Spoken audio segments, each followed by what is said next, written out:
Welcome to ज्ञान सरयू। आज का सेशन स्टार्ट करते हैं। आज का जो सेशन है उत्तर प्रदेश शिक्षक पात्रता परीक्षा 2013 का जो प्रीवियस ईयर क्वेश्चन पेपर है बाल विकास एवं शिक्षण विधि के लिए। तो आइए क्वेश्चन पहला स्टार्ट करते हैं। हमारा जो फर्स्ट क्वेश्चन है वो है संवेग व्यक्ति की उत्तेजित दिशा है, यह कथन निम्नलिखित में से किसका है। ऑप्शन नंबर ए प्याजे का है, ऑप्शन नंबर बी वुडवर्थ का है, ऑप्शन नंबर सी वैलेंटाइन का, ऑप्शन नंबर डी रॉस का है। तो क्वेश्चन नंबर फर्स्ट का जो आंसर है वो हो जाएगा हमारा ऑप्शन नंबर बी वुडवर्थ का है। देखिए संवेग के लिए अंग्रेजी शब्द इमोशन जिसकी उत्पत्ति इमोवियर से हुई है, जिसका अर्थ होता है उत्तेजित होना। इस प्रकार संवेग को व्यक्ति को उत्तेजित दशा कहते हैं और दशा को हमारा बाह्य और आंतरिक व्यवहार बदल जाता है। तो ये वुडवर्थ ने कहा है कि संवेग व्यक्ति की उत्तेजित दशा होती है। ये दशा इन्होंने ही बताई है। तो B option is the correct answer. Next question है क्वेश्चन नंबर सेकंड। शैक्षिक विकास में मूल्यांकन का अर्थ है। ऑप्शन नंबर ए छात्रों की प्रगति का आकलन, ऑप्शन नंबर बी है कक्षा अभिलेखों का मूल्यांकन, ऑप्शन नंबर सी है कार्य निष्पादन का मूल्यांकन, ऑप्शन नंबर डी है ज्ञान क्षमता का मूल्यांकन। तो क्वेश्चन नंबर सेकंड का जो आंसर है हमारा वो हो जाएगा ऑप्शन नंबर डी ज्ञान क्षमता का मूल्यांकन। देखिए शैक्षिक विकास में मूल्यांकन वह स्थिति है जहाँ पर बालकों की निष्पत्ति उनके द्वारा अर्जित ज्ञान और कौशल की मात्रा का पता लगाया जाता है और उनको एक ऐसी स्थिति प्रदान की जाती है, अर्थात मूल्यांकन किसी वस्तु के मूल्य को निर्धारित करने के लिए और प्रक्रिया की ओर संकेत करता है। तो मूल्यांकन का अर्थ वही है, मूल्य प्रदान करना, वैल्यूज़ देना। नेक्स्ट क्वेश्चन है क्वेश्चन नंबर थर्ड। पूर्वाग्रही किशोर किशोरी अपनी डैश के प्रति कठोर होंगे। ऑप्शन नंबर ए समस्या के प्रति, ऑप्शन नंबर बी जीवन शैली के प्रति, ऑप्शन नंबर सी संप्रत्यय के प्रति, ऑप्शन नंबर डी वास्तविकता के प्रति। तो क्वेश्चन नंबर थर्ड का जो आंसर है हमारा वो हो जाएगा ऑप्शन नंबर ए समस्या के प्रति। देखिए पूर्वाग्रह, ये जो है हमारा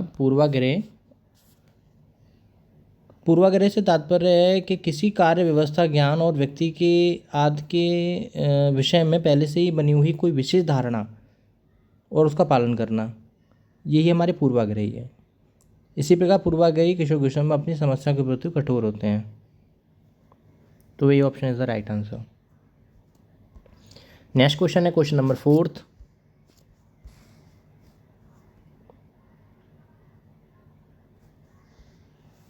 ज्ञानात्मक विकास के 4 चरणों संवेदी पेशी, पूर्व संज्ञानात्मक अवस्था, स्थूल संज्ञानात्मक अवस्था और औपचारिक संज्ञानात्मक अवस्था की पहचान की गई। ऑप्शन नंबर ए हिलगार्डन द्वारा, ऑप्शन नंबर बी स्टार्ट द्वारा, ऑप्शन नंबर सी हरलॉक द्वारा, ऑप्शन नंबर डी प्याजे द्वारा। तो ये क्वेश्चन वेरी वेरी इंपॉर्टेंट है और यूपी टेट में हर बार आता है कि संज्ञानात्मक विकास के 4 चरण की जो अवस्थाएँ दी हैं वो किसने दी हैं। तो वो दी है हमारे ऑप्शन नंबर डी प्याजे द्वारा। देखिए पहली अवस्था जो दे रखी है वो दे रखी है हमारी संवेदीगामक अवस्था, सेंसरी मोटर स्टेज। दूसरी अवस्था होती है वो होती है पूर्व संज्ञानात्मक अवस्था, तीसरी होती है मूर्त संज्ञानात्मक अवस्था और चौथी होती है औपचारिक संज्ञानात्मक अवस्था। तो 4 अवस्थाएं ये प्याजे द्वारा दी गई हैं। इसकी जो मैं एज बता देता हूँ, सबसे पहले आएगा आपका 0 से 2, 2 से 7, 7 से 11 और 11 से 15। ये 4 स्टेज दिए हैं प्याजे जी ने। नेक्स्ट क्वेश्चन है क्वेश्चन नंबर 5। कौन से गुण अच्छे मानसिक स्वास्थ्य के नहीं हैं। ऑप्शन नंबर ए नियमित जीवन संवेगात्मक परिपक्वता, ऑप्शन नंबर बी है आत्मविश्वास सहनशीलता, ऑप्शन नंबर सी है बहुत विनीत स्वयं में सीमित, ऑप्शन नंबर डी वास्तविकता की स्वीकृति स्वयं मूल्यांकन की योग्यता। तो क्वेश्चन नंबर 5 का जो आंसर हो जाएगा वो हो जाएगा हमारा ऑप्शन नंबर सी बहुत विनीत एवं स्वयं में सीमित। देखिए एक अच्छा मानसिक स्वास्थ्य एक प्रकार का समायोजित व्यवहार होता है जिसके द्वारा बालक सभी स्तरों जैसे सामाजिक, मानसिक, शैक्षिक स्तर में समायोजन कर लेता है और बहुत विनीत होता है। तो और स्वयं में सीमित होना अंतर्मुखी व्यक्तित्व का लक्षण होता है। ये नई वातावरण या परिस्थिति के साथ समायोजन करने में कठिनाई का अनुभव करते हैं। तो C option is the right answer. Next question है क्वेश्चन नंबर 6। अधिगम क्षमता निम्नलिखित में से किससे प्रभावित नहीं होती। इसमें नहीं पूछा गया है। ऑप्शन नंबर ए आनुवंशिकता, ऑप्शन नंबर बी वातावरण, ऑप्शन नंबर सी प्रशिक्षण एवं शिक्षण, ऑप्शन नंबर डी राष्ट्रीयता। तो क्वेश्चन नंबर 6 का जो आंसर आएगा वो आएगा ऑप्शन नंबर डी राष्ट्रीयता। देखिए राष्ट्रीयता ये प्रभावित नहीं करेगी, अधिगम क्षमता को प्रभावित नहीं करेगी, आनुवंशिकता भी कर सकती है, वातावरण भी, प्रशिक्षण शिक्षण भी, पर राष्ट्रीयता ये प्रभावित नहीं करेगी। तो D option is the correct answer. Question number 7, किस अधिगम मनोवैज्ञानिक ने बाल अधिगम विकास में पुरस्कार को महत्व नहीं दिया है? इसमें नहीं पूछा गया है। Option number A Thorndike, option number B Pavlov, option number C Skinner, option number D Guthrie. तो किसने पुरस्कार को महत्व नहीं दिया? तो वो दिया है नहीं, ये हमारा वो है हमारा ऑप्शन नंबर डी गुथरी। देखिए गुथरी ने समीपता का सिद्धांत दिया, इन्होंने जो है वो समीपता का सिद्धांत दिया है और समीपता दिया है। इसके अनुसार उद्दीपक अनुक्रिया के मध्य अनुबंधन मतलब पुरस्कार के आधार पर नहीं बल्कि समीपता के आधार पर होती है। उन्होंने बताया कि जो उद्दीपक अनुक्रिया सिद्धांत जो दिया था, पावलोव का ये सिद्धांत है, तो उन्होंने उद्दीपक अनुक्रिया ना कह करके पुरस्कार को महत्व नहीं दिया। उन्होंने बताया कि समीपता के कारण ही कार्य संपन्न होता है, कोई भी उसमें उद्दीपक अनुक्रिया सिद्धांत नहीं है। नेक्स्ट क्वेश्चन है क्वेश्चन नंबर 8, निम्नलिखित में से किसी एक से शिशु के अधिगम को सहायता नहीं मिलती? ऑप्शन नंबर ए अनुकरण द्वारा, ऑप्शन नंबर बी अभिप्रेरणा द्वारा, ऑप्शन नंबर सी है स्कूल का बस्ता, ऑप्शन नंबर डी पुरस्कार। तो इसमें नहीं पूछा गया है, इसका जो आंसर हो जाएगा वो हो जाएगा हमारा ऑप्शन नंबर सी स्कूल का बस्ता। देखिए अधिगम एक प्रक्रिया है जिसमें व्यवहार परिवर्तन लाया जाता है। अधिगम का मतलब ही सीखना होता है। अधिगम को तीव्र करने में अनुकरण, अगर आप अधिगम कराए तो उसमें अनुकरण भी होगा, अभिप्रेरणा भी होगी और उसमें पुरस्कार की सहायता भी ली जाएगी। पर स्कूल का बस्ता शिशु अधिगम में सहायक नहीं होगा भाई। अगर स्कूल का बस्ता आप पढ़ने में, अधिगम में, सीखने में सहायता नहीं प्रदान करता, इसमें नहीं पूछा गया था। नेक्स्ट क्वेश्चन है क्वेश्चन नंबर 9, स्वर केंद्रित अवस्था, स्वर नहीं आएगा, स्व केंद्रित अवस्था आएगी। स्व केंद्रित अवस्था होती है बालक की टेस्ट। ऑप्शन नंबर ए जन्म से 2 वर्ष तक, ऑप्शन नंबर बी 3 से 6 वर्ष तक, ऑप्शन नंबर सी 7 से किशोरावस्था तक, ऑप्शन नंबर डी किशोरावस्था में।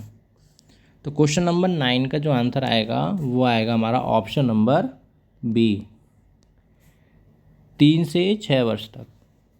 देखिए स्व केंद्रित अवस्था 3 से 6 वर्ष की अवस्था आती है। जन्म से 6 वर्ष की अवस्था में शैशवावस्था कहा जाता है और शैशवावस्था का अंतिम चरण जो होता है 3 से 6 वर्ष होता है।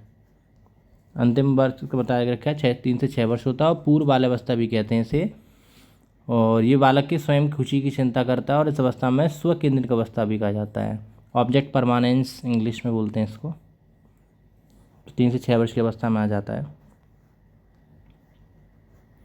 नेक्स्ट क्वेश्चन है क्वेश्चन नंबर 10, माँ बाप के साए से बाहर निकलकर अपने साथी बालकों की संगत पसंद करना संबंधित है।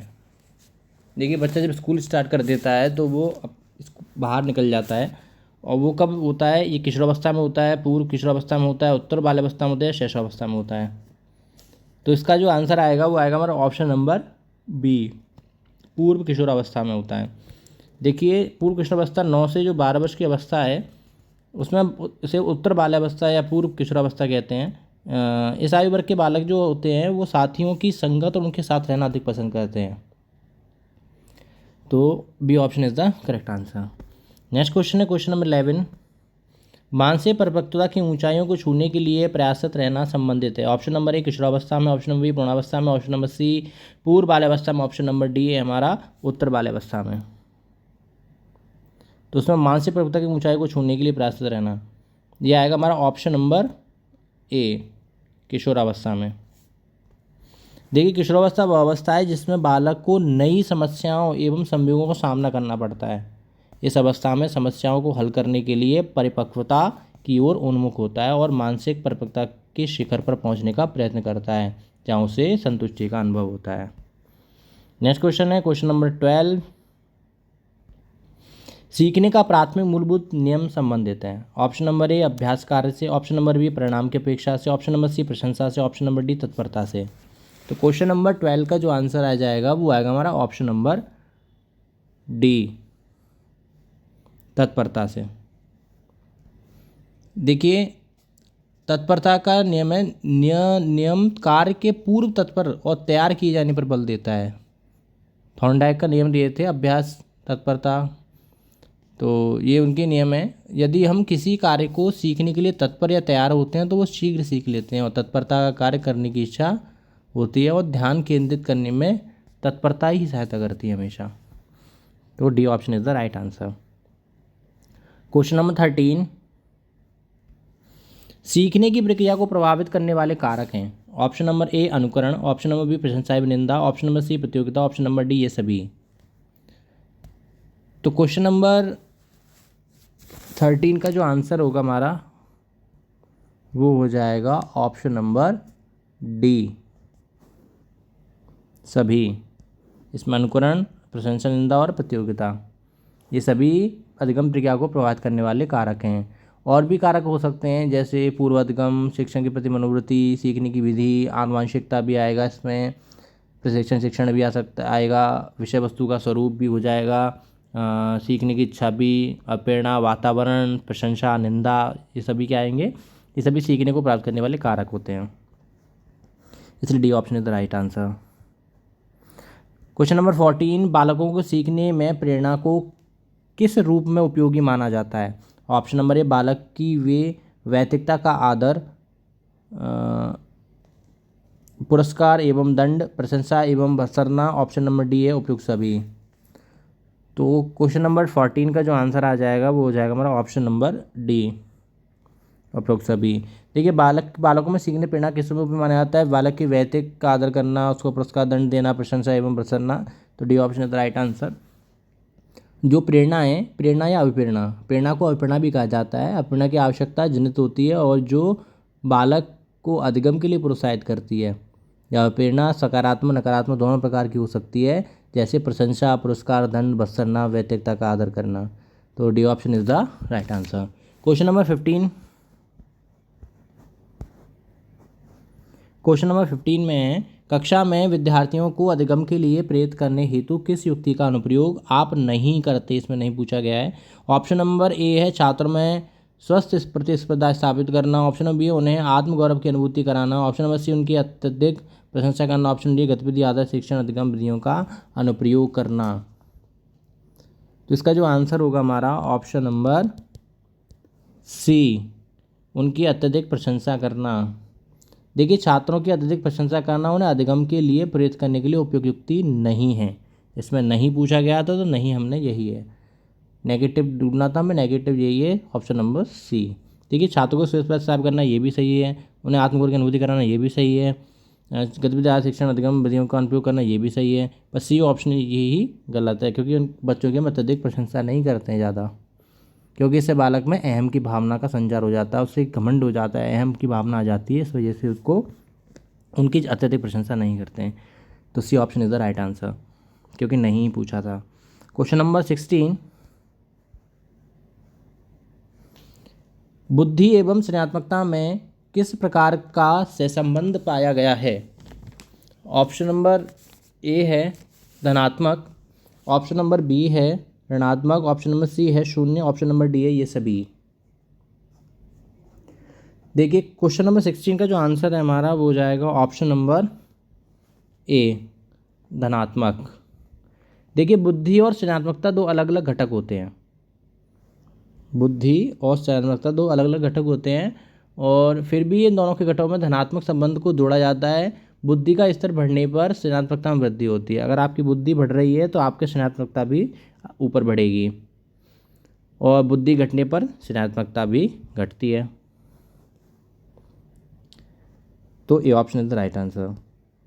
क्वेश्चन नंबर 17, कक्षा में अनुशासन बनाए रखने के लिए सर्वाधिक प्रभावशाली उपाय क्या है।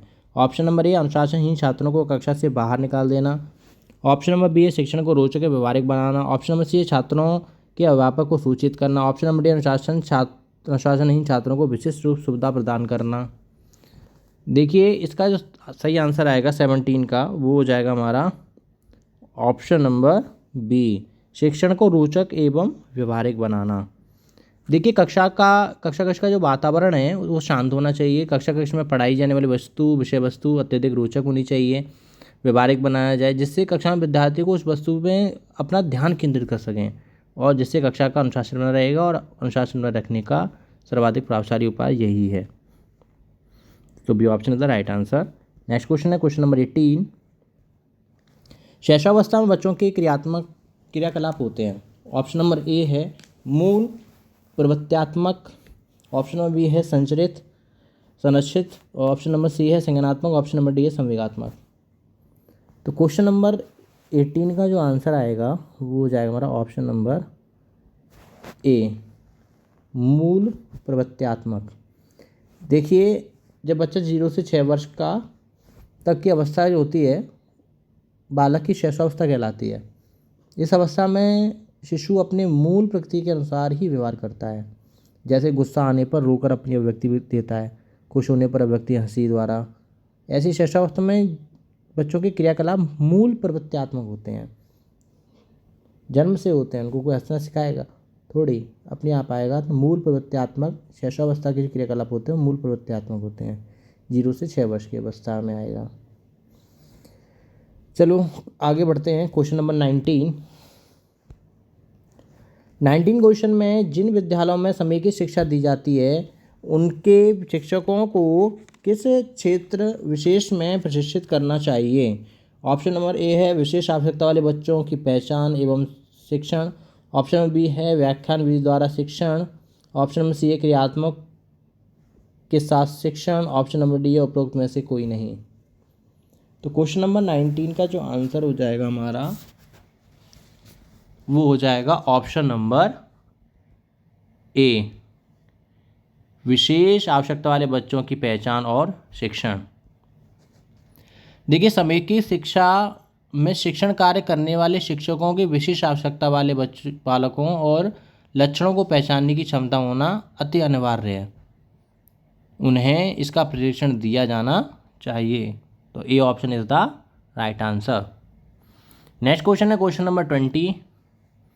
निम्नलिखित में से किस समूह के बच्चों को समायोजन की समस्या होती है। ऑप्शन नंबर ए है औसत बुद्धि के बच्चे, ऑप्शन नंबर बी है ग्रामीण बच्चे, ऑप्शन नंबर सी अध्ययनशील बच्चे, ऑप्शन नंबर डी है कुशाग्र बुद्धि के बच्चे। देखिए क्वेश्चन नंबर 20 का जो आंसर आ जाएगा वो हो जाएगा हमारा ऑप्शन नंबर डी, कुशाग्र बुद्धि के बच्चे। देखिए कुशाग्र बुद्धि के बच्चों को समायोजन की समस्या रहती है। ऐसे बच्चों के लिए शिक्षा का सफल कार्यक्रम वही हो सकता है जिसका उद्देश्य उनकी विभिन्न योग्यताओं का विकास करना हो। अतः यही कारण है कि विद्यालयों में सामान्यतः देखा जाता है कि कुशाग्र बुद्धि वाले बच्चे सामान्यतः उन्हीं बच्चों के साथ समायोजित करना पसंद करते हैं जो बुद्धि स्तर पर उनके बराबर हों, न कि उनके साथ जो विद्यालय में सामान्य स्तर के बच्चे होते हैं। अतः इसलिए समायोजन करने में कठिनाई का सामना उनको करना पड़ता है। तो D option is the right answer. Question number 21। किसी शिक्षक को यदि वह लगता है कि उसका एक विद्यार्थी जो पहले विषय वस्तु को भली प्रकार सीख रहा था उसमें स्थिरता आ गई, इस शिक्षक को इस ऑप्शन नंबर ए सीखने की प्रक्रिया की स्वाभाविक स्थिति मानना चाहिए, विषय वस्तु को स्पष्ट से पढ़ाना चाहिए, ऑप्शन नंबर सी है विद्यार्थी को प्रेरित करना चाहिए, ऑप्शन नंबर डी उपचारात्मक शिक्षण करना चाहिए। तो क्वेश्चन नंबर 21 का जो आंसर हो जाएगा वो हो जाएगा हमारा ऑप्शन नंबर ए, सीखने की प्रक्रिया की स्वाभाविक स्थिति मानना चाहिए। देखिए सीखने की प्रक्रिया की सीखना जो है वो एक सतत प्रक्रिया चलती रहती है। इस प्रक्रिया में कभी मंदता आती है तो कभी तीव्रता आती है, कभी तेज होता है सीखना तो कभी धीरे हो जाता है। इसी प्रकार विद्यार्थियों में सीखने की प्रक्रिया में स्थिरता आ जाती है जो अधिगम की स्वाभाविक प्रक्रिया है। अतः शिक्षक को इसे स्वाभाविक प्रक्रिया ही मानना चाहिए। तो ये option is the correct answer. Next question है क्वेश्चन नंबर 22। अपनी कक्षा के एक विद्यार्थी की प्रवृत्ति को यदि शिक्षक बदलना चाहता है तो उसे ऑप्शन नंबर ए विद्यार्थियों के साथ कड़ाई से पेश आना चाहिए, ऑप्शन नंबर बी है कक्षा के अन्य विद्यार्थियों को उसे न जानने योग्य दूरी बनाए रखने के लिए कहना चाहिए, ऑप्शन नंबर सी है उसके समूह के सभी सदस्यों की प्रवृत्ति बदल देनी होगी, ऑप्शन नंबर डी है विद्यार्थियों को पढ़ने को प्रेरित करना होगा। तो क्वेश्चन नंबर 22 का जो आंसर हो जाएगा वो जाएगा ऑप्शन नंबर सी। उसके समूह के सभी सदस्यों की प्रवृत्ति बदलनी होगी। अगर प्रवृत्ति चेंज हो जाएगी तो वो बालक भी चेंज हो जाएगा। देखिए, बालक की प्रवृत्ति उसके संगत से मिलती है, और यदि किसी एक बालक की प्रवृत्ति में परिवर्तन करना हो तो उस बालक की संगत में रहने वाले सभी बालकों की प्रवृत्तियों में सामूहिक रूप से बदलाव करने का प्रयास करना चाहिए, अन्यथा बालक पर नकारात्मक प्रभाव पड़ेगा। तो C option is the right answer. Question number 23, विकास का वही संबंध पर परिपक्वता से है जो उद्दीपन का डैश से है। क्वेश्चन मार्क है या क्या आएगा फिल इन द ब्लैंक्स में। ऑप्शन नंबर परिवर्तन, ऑप्शन नंबर बी प्रतिक्रिया, ऑप्शन नंबर सी प्रयास, ऑप्शन नंबर डी परिणाम। तो क्वेश्चन नंबर 23 का जो आंसर हो जाएगा वो हो जाएगा हमारा ऑप्शन नंबर बी प्रतिक्रिया।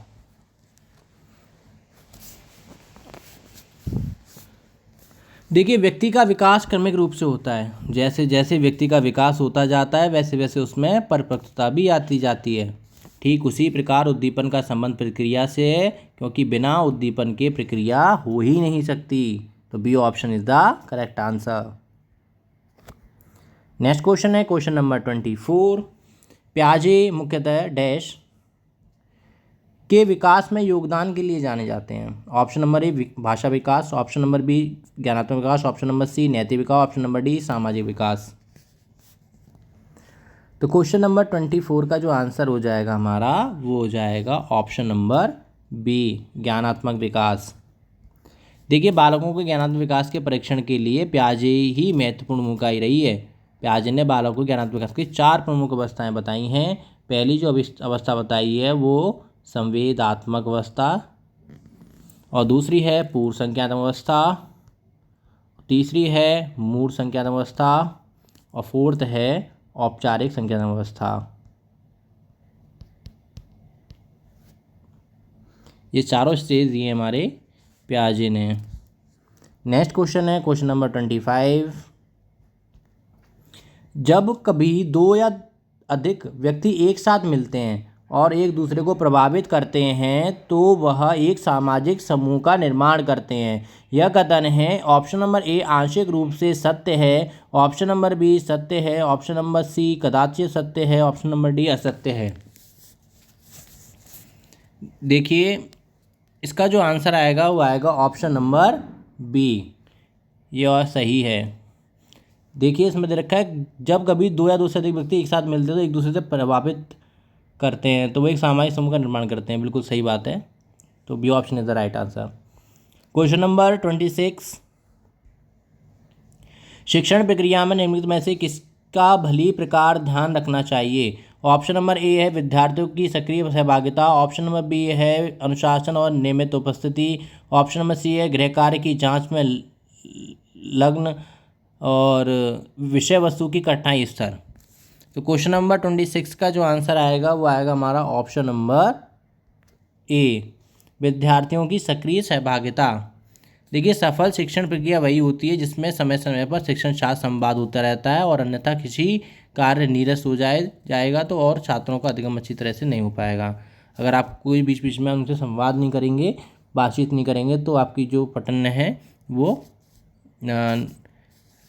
उसको उसमें नीरसता आ जाएगी। तो नेक्स्ट क्वेश्चन है हमारा क्वेश्चन नंबर 27,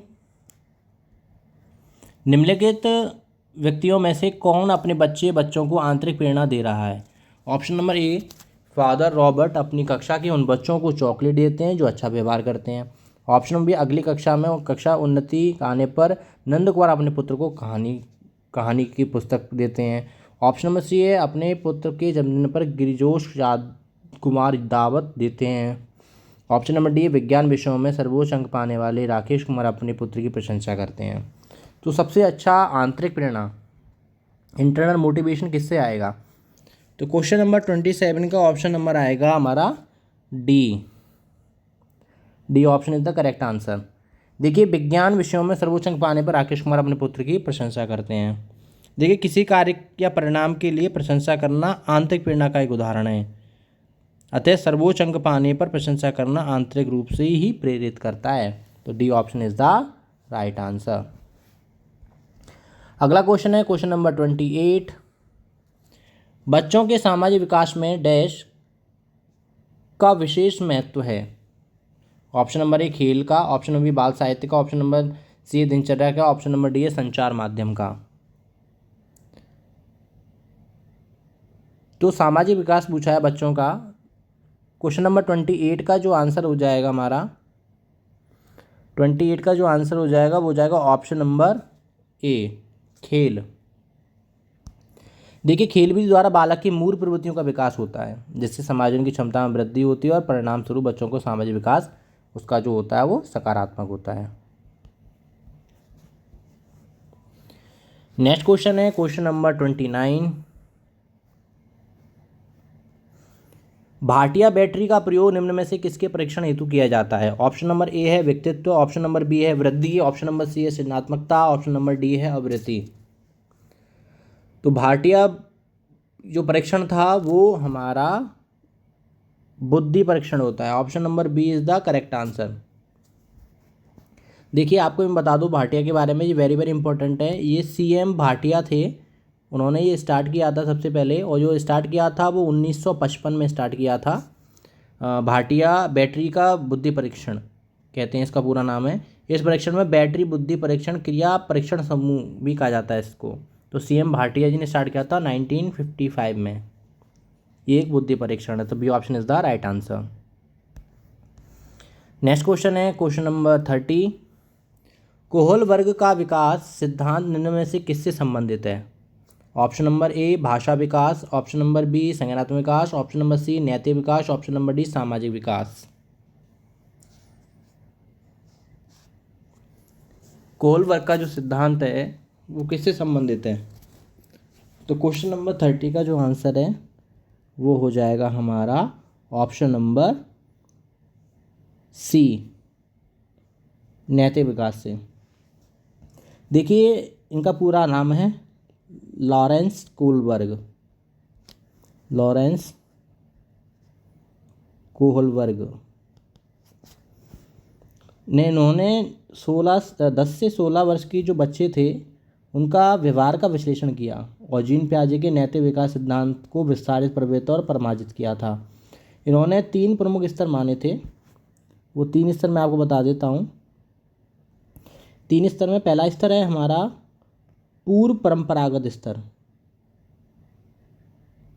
पूर्व परंपरागत स्तर। दूसरा है परंपरागत स्तर और थर्ड है उत्तर परंपरागत स्तर।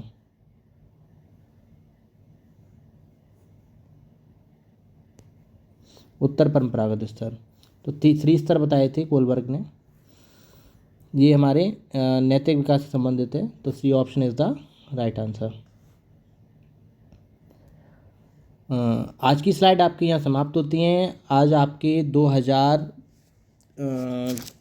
क्वेश्चन प्रीवियस ईयर 2013 के जो सीडीपी के जो क्वेश्चन थे यूपी टेट के, वो आपके यहाँ समाप्त होते हैं। आगे और प्रश्नों की श्रृंखला पढ़ने के लिए हमारे ज्ञान सरी चैनल को सब्सक्राइब कीजिए। धन्यवाद। जय हिंद, जय भारत।